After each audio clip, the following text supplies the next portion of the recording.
tudo bem com vocês? Eu sou a Lívia Santana, você está no Check-in Virtual e hoje eu quero trazer a resenha de um livro que não é muito que eu costumo ler, porém é um gênero que eu sempre pego assim, quando eu preciso de uma literatura um pouquinho mais de conforto, alguma coisa pra dar um gás assim, nas leituras, que são os livros que a gente chama de jovem adulto, e no caso estou falando de Tartarugas até lá embaixo, do João Verde, né, o famoso John Green.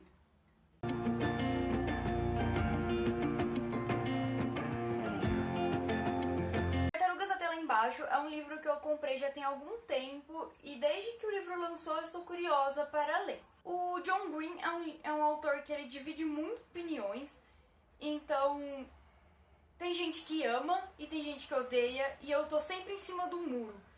Porque tem livros dele que eu amo muito, como A Culpa é das Estrelas, e tem livros que eu não suporto, como o Teorema Catherine, e tem livros que eu não consigo definir, como Quem é Você, Alaska. Eu já vou pedir desculpas aqui desde o início se tiver algum barulho nesse vídeo, porque a minha rua é realmente muito complicada em questão de barulhos. Então se eu ficar parando aqui toda vez que aparecer uma moto, uma ambulância, alguma coisa assim, tipo agora, eu não vou conseguir gravar nunca esse vídeo. E eu não tenho microfone ainda, eu não consegui fazer esse investimento aqui no canal ainda. Mas eu espero que em breve eu consiga. Então, caso você queira que eu compre um microfone o mais breve possível, pelo amor de Deus, se você quiser comprar esse livro, clica no link aqui embaixo, assim você compra pelo meu link de afiliado e você me ajuda a comprar um microfone o quanto antes. Agora aqui, já falando do livro, a Asa é uma personagem que ela tem que lidar desde pequena com problemas de ansiedade e tem que lidar com a perda do pai. Ela é uma menina que ela é filha de uma professora de matemática, a mãe dela dá aula na escola em que ela estuda, e ela não tem muitos amigos. Na verdade, a amiga dela é a Daisy, que é uma menina incrível, sensacional, fanfiqueira. Ela escreve fanfics sobre Star Wars, e eu acho que a Daisy talvez seja a melhor personagem aqui da história. E aí a Daisy um dia chega pra ela e fala que um bilionário está desaparecido e que o governo dos Estados Unidos está oferecendo uma mega de uma recompensa em encontrar esse cara. E acontece que a Asa, ela é amiga de infância do filho desse bilionário. Assim, eles não se veem há muito tempo, mas eles frequentavam o mesmo acampamento, porque esse menino também perdeu a mãe na infância. Então era um acampamento para pessoas que perderam um dos pais. E aí a Daisy fala, Asa, é a nossa chance, né, de ganhar uma graninha aí. Vamos lá, a gente tenta conversar com ele, quem sabe a gente descobre alguma coisa. E a Asa meio que tinha uma pista do que podia ter acontecido.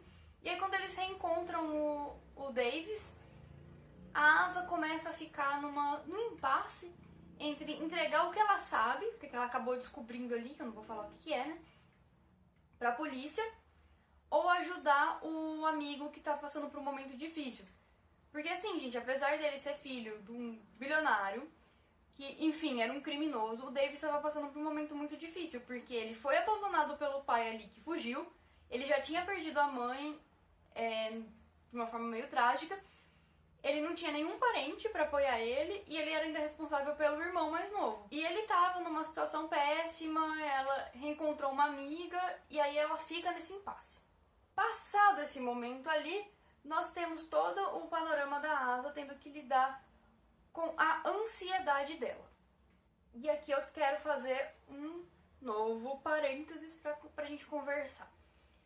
Eu não lembro aqui na história, eu realmente não marquei aqui pra poder falar com vocês. Pode ser até que tenha acontecido, mas eu realmente não lembro. Da Asa ter falado com todas as letras que ela tem TOC, ou seja, transtorno obsessivo compulsivo. Porém, em todas as chamadas do livro, em todas as lojas virtuais, em todas as resenhas, em todo lugar, o livro foi divulgado como sendo sobre uma personagem que tem TOC. E o próprio John Green, ele fala que ele lidou por muito tempo, ele ainda luta contra isso, que é uma coisa que sempre vai atormentar ele ao longo da vida. E aqui eu quero então esclarecer uma coisa. Não é que tá errado, não, na verdade tá certinho. A ansiedade, ela é como se fosse uma caixinha maior. E dentro dela a gente tem o que a gente chama de transtornos ansiosos. O transtorno obsessivo compulsivo é um deles. Assim como a ansiedade generalizada, a fobia social, a síndrome do pânico e vários outros, né, que acho que são menos conhecidos, então acho que cabe a gente falar sobre eles. Então, a Asa aqui, ela representa muito o que o próprio John Green sofreu e ainda sofre com esse transtorno obsessivo-compulsivo, e ela mostra muito bem essas espirais, né, ela chama de espirais do transtorno obsessivo-compulsivo. E fica muito claro que é realmente isso que ela tem, porque é um pensamento obsessivo que causa um sofrimento a ela. Então ela precisa fazer aquilo, enquanto ela não faz aquilo que ela está pensando, ela não tem paz mesmo. Nós temos uma situação que é muito delicada, porque os transtornos ansiosos, o tratamento deles depende basicamente da pessoa que sofre ele. Né? A Asa é uma personagem que ela tem todo o apoio da mãe, né? Ela tem uma mãe que é preocupada com ela, não é como se ela fosse abandonada. E ela vai regularmente na médica lá, que eu não entendi muito bem se ela é uma médica ou se ela é uma terapeuta, mas ela prescreve também um medicamento. Só que a Asa, ela não toma esse remédio regularmente, ela não adere ao tratamento.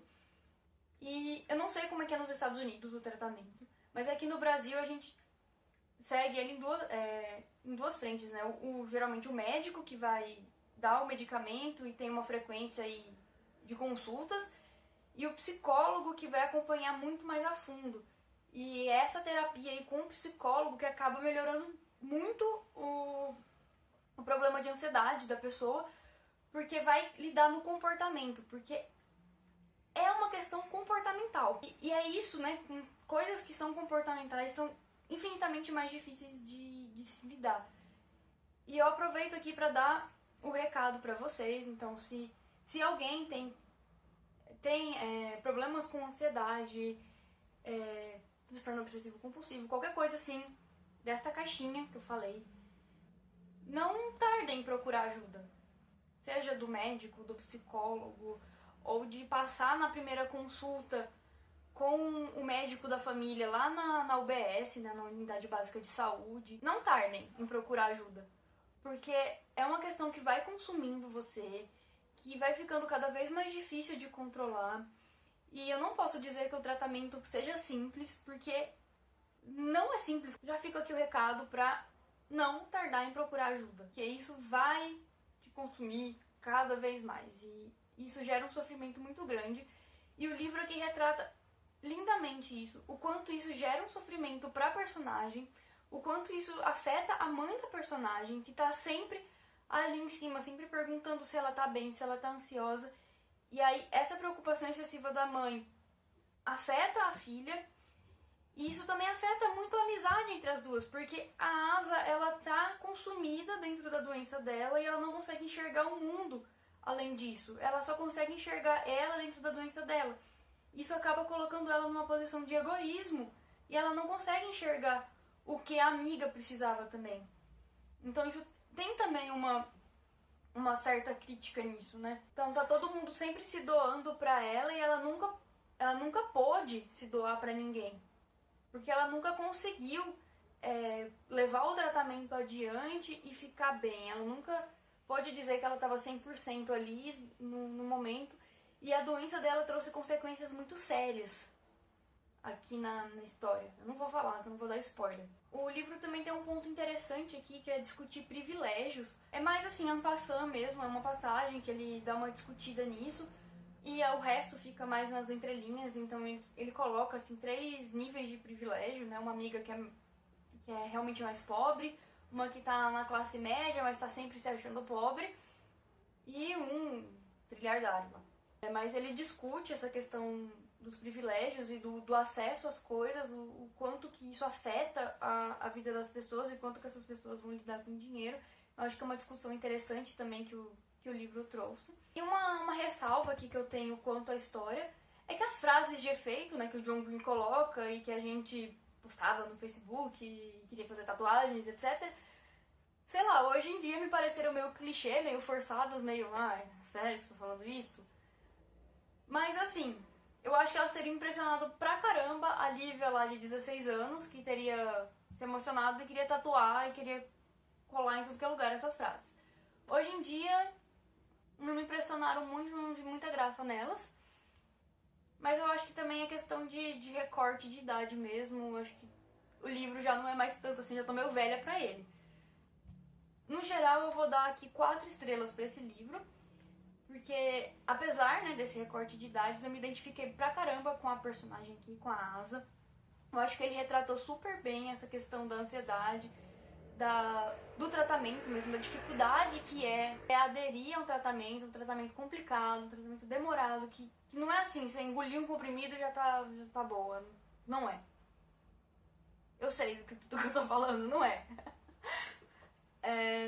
E também das consequências que isso pode gerar pra vida dela. Que no caso, pra ela, foi muito drástica. Eu acredito que pra quem esteja assistindo esse vídeo que já passou por situações parecidas também já deve ter tido a vida muito afetada. Eu espero que você tenha gostado. Se você gostou do vídeo, não esquece de deixar seu like aqui embaixo, de se inscrever no canal. E eu já queria falar também, eu gosto muito de falar sobre Sick Lit, né, que o John Green adora trazer pra gente, e tem outros autores também que sempre trazem. Então se você gostou desse comentário um pouquinho assim mais técnico aqui no meio, me fala aqui embaixo, que aí eu posso trazer mais vídeos assim aqui no canal. Um grande beijo e até semana que vem!